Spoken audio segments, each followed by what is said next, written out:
પંજાબમાં આતંકવાદીઓ લખબીરસિંહ લંડા અને હરવિંદરસિંહ રીડા ત્રણેય સહયોગીની ધરપકડ કરવામાં આવી છે. એક ટોચના પોલીસ અધિકારીએ બુધવારે આ જાણકારી આપી. લંડા કેનેડામાં અને રીડા પાકિસ્તાનમાં છુપાયેલો છે.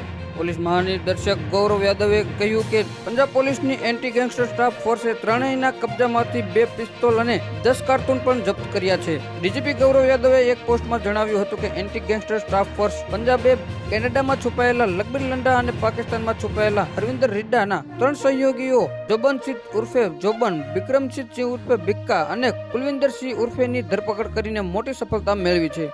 જોબન ગેરકાયદેસર પ્રવૃત્તિઓ prevention act, narcotic drugs and substance act, arms act અને ઇન્ફોર્મેશન ટેકનોલોજી એક્ટ હેઠળ નોંધાયેલા ગુનાઓમાં વોન્ટેડ હતો અને લાંબા સમયથી ફરાર હતા. ગૌરવ યાદવે કહ્યું, જોબન અને બિક્કા ભારતીય દંડ સહિતની કલમ 307 હત્યાના પ્રયાસ હેઠળ નોંધાયેલ 1 કરતાં વધુ કેસમાં વોન્ટેડ હતા.